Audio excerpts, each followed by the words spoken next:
Fala pessoal, estamos de volta, a EducaPA Prepara, meu nome é Hugo Regis e a gente continua hoje com a aula de Sociologia. Vamos falar sobre a influência dos meios de comunicação na sociedade. Primeira coisa, quando estamos falando sobre comunicação, meios de comunicação, vamos falar sobre a Escola de Frankfurt e o conceito de indústria cultural e o conceito de cultura de massa.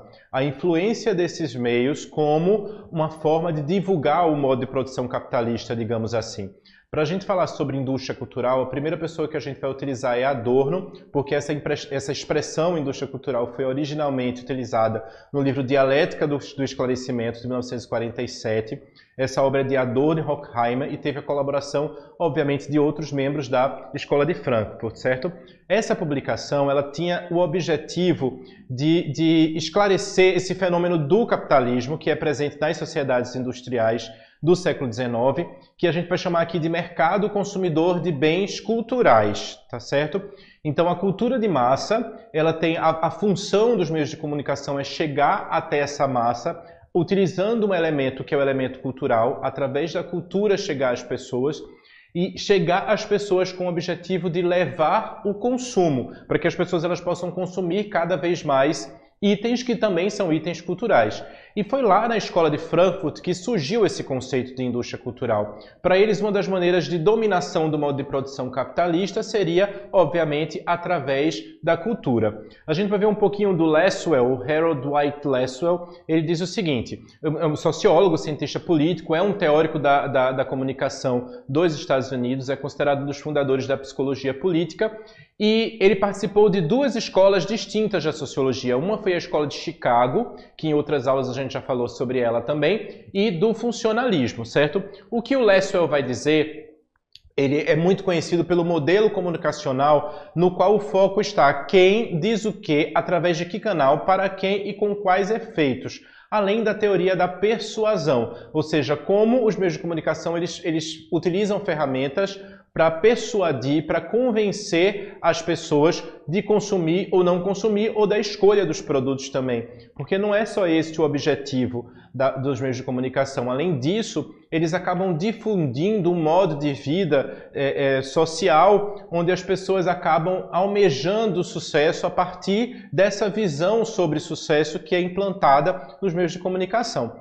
Mas vamos falar sobre a Escola de Chicago. A Escola de Chicago refere-se à primeira importante tentativa de estudos dos centros urbanos, combinando conceitos teóricos e pesquisa de campo, que é de caráter etnográfico. Então essa era a característica da Escola de Chicago, trazer o caráter etnográfico para a pesquisa de campo no meio urbano. Da década de 20 até a década de 30, a sociologia urbana era praticamente um sinônimo de Escola de Chicago. Era difícil falar de sociologia urbana sem falar sobre a Escola de Chicago. Mas voltando para a Escola de Chicago, gente, é importante a gente entender esse meio urbano e a influência do modo de produção capitalista no meio urbano, porque se a gente pensar na Revolução Industrial, o que aconteceu foi a aproximação das pessoas dos grandes centros industriais, e esses centros industriais estavam na região urbana. Então, diversos problemas surgiram com a Revolução Industrial, porque as cidades começaram a ser conglomerados. Então, o que a gente chamou de metrópole, de megalópole, são conglomerados onde as pessoas elas querem ficar cada vez mais no centro para que elas possam ter acesso ao universo do trabalho. Então, a Escola de Chicago, voltando, ela inicia um processo que aborda os estudos em antropologia urbana, em que o outro ele se torna o próximo, tendo no meio urbano o seu foco de análise principal, desencadeia os estudos relacionados ao surgimento de favelas, à proliferação do crime e da violência, ao aumento populacional que são tão marcantes no início do século XX. Mas é justamente isso, a partir do momento que as pessoas se deslocam para as cidades, nós temos grandes conglomerados urbanos, a partir disso passam a surgir outros problemas, como a violência, pessoas que não têm moradia ou que vivem em péssimas condições de moradia. E o funcionalismo, agora falando sobre funcionalismo e não mais sobre a Escola de Chicago, é um ramo da antropologia e das ciências sociais que procura explicar aspectos da sociedade em termos de funções. Para o funcionalismo, cada instituição exerce uma função específica na sociedade e o mau funcionamento dessas instituições ou de sua função específica significa um desregramento da própria sociedade. E aí a gente faz uma união da interpretação da sociedade diretamente relacionada com o estudo do fato social. Nós já discutimos fato social do Emile Durkheim. Então, quer conhecer mais sobre fato social, quer conhecer mais sobre Durkheim, consulta as aulas anteriores que vocês vão ter acesso a esse conteúdo, certo? As características do fato social segundo Durkheim são exterioridade e coercitividade. Exterioridade porque o fato social ele é exterior, ele acontece antes mesmo que o próprio indivíduo, e coercitivo porque ele se impõe ao indivíduo. Ele nos obriga a fazer coisas sem o nosso próprio consentimento. Então ele é exterior, ele está fora de nós e nos antecede, e ele é coercitivo porque nos convence a fazer uma coisa ou outra. O Lasswell, ele vai resumir as funções dos meios de comunicação da seguinte forma. Ele chama de vigilância do contexto, correlação social, transmissão cultural, socialização e entretenimento. Então, essas seriam as 5 funções dos meios de comunicação. É importante a gente discutir as funções dos meios de comunicação do Lasswell, porque a gente vai utilizar isso, inclusive, para questões discursivas, tá certo? Então, vamos lá. Vigilância do contexto. Os meios de comunicação, eles cumprem o papel de socialização, mas eles cumprem esse papel de socialização de maneira não formal. Ou seja, o que a gente precisa aprender sobre regras e sobre normas chegam até nós de maneira não formal através desse elemento que seria um elemento lúdico que é utilizado como forma de comunicação para os meios, certo? Mas por intermédio da promoção de valores e sistemas de vida na programação, especialmente na área de entretenimento, que corresponde à disseminação da ideologia das elites do poder em detrimento e até ferindo os valores da própria sociedade. Então, obviamente, que o que aparece na grande mídia são formas de viver que é a disseminação da ideologia das elites do poder. Então, quando você liga na novela, você vai ter aquela pessoa que é rica, que é milionária, que mora na mansão e que usa uma roupa super elegante em casa. Você fica, mas quem é que usa uma roupa tão elegante em casa? A gente fica de chinelo, sem camisa, de bermuda. Mas o que acontece é a disseminação dessa ideologia para que as pessoas comecem a achar que sucesso é isso, né? Sucesso é ter dinheiro, sucesso é ter uma mansão, sucesso é ter muitos bens, quando a gente já conversou que sucesso não é nada disso. E o que é que acontece? Os meios de comunicação utilizam aí, nesse caso da nossa imagem, a televisão, para passar um modo de vida para as pessoas. A gente acaba consumindo essa ideia e nós acabamos lutando por isso, né? Para ser aquilo que ser uma pessoa que tem sucesso, como se esse fosse o padrão de sucesso. Então essa é a lógica a lógica teórica da indústria cultural nas sociedades capitalistas. Os trabalhadores eles passam a ser controlados ideologicamente pelas classes dominantes. Então não é somente no trabalho, na indústria que acontece essa influência sobre os trabalhadores. Essa influência também vai existir nas nossas relações sociais, no nosso dia a dia, através dos meios de comunicação, que hoje não é mais a TV, a gente tem as redes sociais como uma forma de propagação, né? As pessoas que lideram o número de seguidores são as pessoas que vendem mais produtos, que oferecem mais produtos e que esbanjam ou tentam demonstrar uma vida, esnobam uma vida de luxo e riqueza, né? Dando presentes caros, usando coisas de luxo, ou carros de luxo e roupas de grife, certo?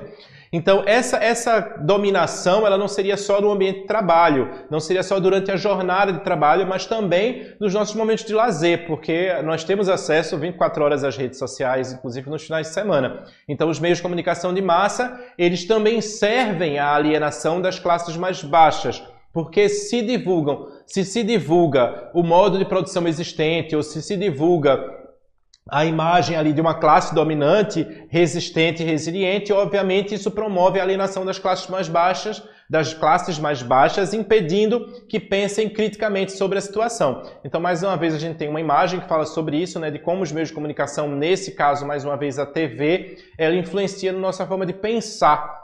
Então, o ato de entreter, que aí já não é mais vigilância de contexto, ele é destinado a distrair as pessoas e ele está ligado a apresentar o que é belo, o que é espetacular. É por isso que a TV as pessoas estão sempre maquiadas, arrumadas e bonitas, mesmo se elas estiverem fazendo papéis que não são assim. Porque esse é o objetivo do entretenimento, é mostrar sempre o mais belo e o mais bonito. Até mesmo os programas jornalísticos, eles se tornam em grandes shows da vida que tornam o irreal bem verdadeiro à vista do seu público. Então, a produção social da vida, da sua vida, né? Os homens, eles estabelecem relações de produção ou determinadas relações de produção e que elas vão existir independente do desenvolvimento de suas forças produtivas. tá certo? Mas a gente já falou sobre isso quando a gente tinha o conceito de infraestrutura e superestrutura. Quando a gente fala sobre infraestrutura, a gente tem uma base que é uma base econômica, mas quando a gente fala sobre superestrutura, a gente vai compreender que tudo que está dentro do espectro da consciência social ou da consciência coletiva está dentro do espectro da superestrutura. Então, religião, leis, política, moral, tudo isso está dentro de um contexto que, obviamente, ele é econômico, que a nossa base, a nossa infraestrutura ela é econômica, ou seja, são as relações econômicas que determinam as relações que são estabelecidas dentro da lógica da superestrutura. Então eu tenho ali na infraestrutura tudo aquilo que é econômico. De um lado as forças produtivas, tecnologia, talento e ciência, do outro lado as relações de produção, que são os direitos de propriedade sobre os meios de produção, a própria força de trabalho, ela está ali, certo? Então essa infraestrutura ela determina, ela é base para as relações que são estabelecidas na superestrutura, porque a superestrutura é criada para manter as relações de produção. Então cultura, religião, moral, direito, Estado, política, polícia, exército, tudo isso está na superestrutura e a função dessa superestrutura é manter essa base econômica que é a infraestrutura, certo? Isso não quer dizer que superestrutura, volto a dizer, e infraestrutura elas não se relacionam dialeticamente. Sim, se relacionam, infra e superestrutura elas interagem, no entanto, é essa base econômica que movimenta a cultura e a cultura ela existe para manter essa base econômica ou manter essa estrutura econômica que na nossa sociedade aqui no Brasil nós podemos falar sobre o modo de produção capitalista. E aí eu vou utilizar uma frase do Paulo Altran, que ele dizia assim: o cinema é a arte do diretor, o teatro é a arte do ator e a televisão é a arte do patrocinador. Então a televisão ela existe com essa função, para que produtos possam ser vendidos. A TV aberta ela não existe para colocar uma programação legal para a gente assistir. A programação ela só existe e só estará no canal se ela tiver pessoas assistindo para que vários produtos possam ser comercializados através dessa informação que chega para a gente como entretenimento. Então a TV ela vai ter uma outra função de existir. A função dela não é somente cultural, é também de vender produtos, também de servir ao modo de produção capitalista. E para a indústria cultural ela fazer essa roda girar, né, para que existam bens culturais, a indústria cultural ela mostra sempre as coisas de uma cara nova, de forma bonita, de forma bela, trazendo novidades, é a estreia, o lançamento, para que a gente possa consumir esses produtos. Então a indústria cultural ela chega até a gente passa a consumir mais produtos, uma vez que essa informação ela chega para a gente de forma muito acelerada e obviamente tudo que a gente consome volta para a indústria, que volta a produzir, para que esse ciclo de produção ele não se acabe, para que a gente continue consumindo e consumindo sempre coisas novas. Não adianta a gente comprar e ter para sempre, né? O ideal é que se compre, que a gente nunca pare de ter necessidades. A televisão, segundo os dados do levantamento da Pesquisa Brasileira de Mídia, 95% dos brasileiros eles ficam ligados à TV e 74% assistem os programas televisivos todos os dias. É uma pesquisa de 2015, mas comprovam que a televisão ainda é o meio de comunicação em massa mais acessível do século XX. As propagandas elas são veiculadas na televisão e na internet e o propósito sempre é de fazer com que as pessoas elas sejam convencidas a consumir um produto em detrimento de outro. Não obstante, as propagandas também são veiculadas ideais de vida sobre esse modo de produção ou sobre essa cultura hegemônica ou cultura dominante, como a gente normalmente fala, certo? Filmes, novelas, músicas, séries e estampas comerciais são todos exemplos dessa cultura. A gente vai ter um exemplo aí de um reality show e aí tem a propaganda em todos os lugares, né? Para onde você olha na imagem vai ter a propaganda vai ter o produto sendo anunciado, ou seja, é utilizar o reality show, a vida das pessoas, a intimidade das pessoas com um propósito que é o de vender produtos.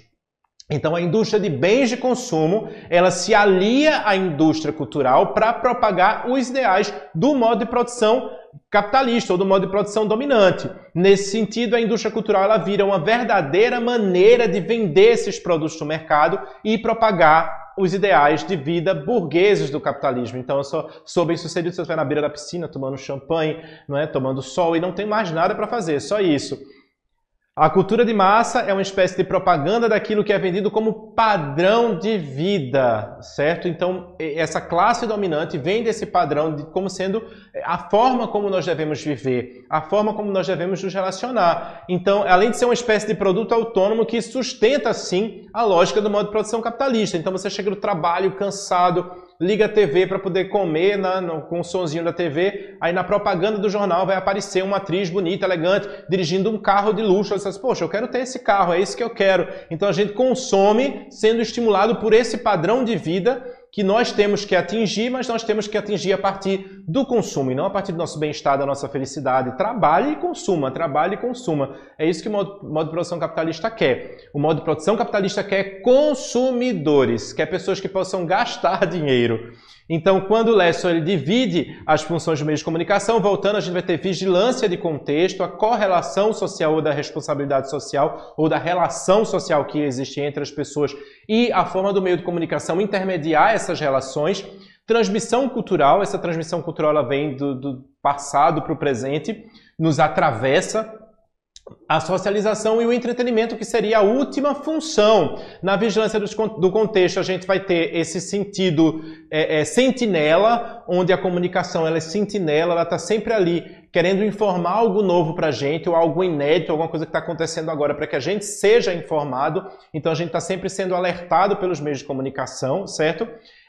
Mas também tem essa função de moralizar, alerta para moralização, para que a gente possa se juntar ou se unir em torno de um mesmo objetivo, com a mesma função, tá certo? Advertindo a gente dos perigos que estão para existir, como o alerta do Covid. Cada vez que falava sobre o Covid, a gente tinha um alerta de qual a forma como a gente deveria se portar em relação ao vírus, em relação à forma como a gente vivia em sociedade. Já na atividade da correlação com o contexto social, inclui a interpretação da informação relativa ao meio ambiente social, ou seja, a propagação de opiniões que acontecem sobre os fatos. A gente vai ter aí os editoriais, os diários, os programas de televisão, aí tem um exemplo, né? Fica uma pessoa ali e várias opiniões elas são emitidas a partir da opinião daquele indivíduo que está sendo entrevistado. Então é emitir opiniões, é fazer uma correlação sobre aquele fato com outras coisas que estão acontecendo. Então se a gente fala sobre a guerra, a gente está falando sobre outras guerras que aconteceram, a relação dessa guerra com o potencial econômico, com o que acontece em sociedade. Então são relações que se estabelecem. Lá na transmissão cultural, eu já falei, a gente tem essa relação de passar o que é por tradição e que está dentro do consciente coletivo, certo? E aí são algumas imagens que a gente fala sobre essa tradição, como ela é passada aí em sociedade de pais para filhos e para netos e aí vai. Vamos ver uma questão que a gente só vai ver se vai ter tempo de ver essa questão hoje, tá certo?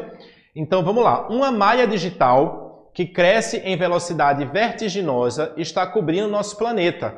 É a internet, a rede mundial de computadores. Considerando essa importante inovação tecnológica contemporânea, analise a informação. A integração econômica global, olha só, a integração econômica global é facilitada pelo uso das mesmas técnicas. Contudo, integrar não significa incluir a todos. Com base nas informações em seus conhecimentos, escolha a alternativa que melhor explica a afirmativa apresentada. A frase que mais marca nessa afirmativa é: integrar não significa incluir, certo? Vamos lá, letra A. A era da informação e da revolução científica prioriza a qualificação da mão de obra e a incorporação de novas habilidades, reconhecendo a diferença existente entre ricos e pobres, certo? Letra B. A velocidade da informação é o benefício apresentado pela internet para a globalização, pois reduz o espaço mundial a um espaço virtual, sem a necessidade de integrar todos os internautas, pelo contrário, né? Tem a necessidade, sim, de integrar todos os internautas, certo? Vamos para a letra C, a internacionalização da rede e a incorporação de centenas de milhões de usuários por todo o planeta excluem as diferenças culturais e econômicas? Não. Então, a partir daí, já não é essa questão. Letra D, a internet dinamizou e tornou imediatas transações e negociações em escala mundial, isso é verdade, evitando a exclusão digital pelas parcerias com empresas e investimentos de inovação. Não evitou a exclusão digital, muito pelo contrário, aumentou a exclusão digital. E a letra E, ao mesmo tempo em que a internet facilita o processo de integração econômica global, é também responsável pela chamada exclusão digital, pois acentua a distância entre os usuários e aqueles que já viviam em situação de marginalidade econômica e social. Então a gente vai ter, obviamente, a letra E como sendo a nossa resposta, certo? Porque a internet, à medida que ela cresce e exige cada vez mais instrumentos tecnológicos mais rápidos e mais poderosos, elas aumentam a exclusão digital, porque coloca as pessoas completamente à margem dessa informação e ter acesso a esse conteúdo. Então não é todo mundo que tem tablet, computador, celular para acessar os conteúdos aí das redes. Então fica aí essa aula de hoje, eu agradeço a companhia de vocês e até a próxima, né? Um forte abraço!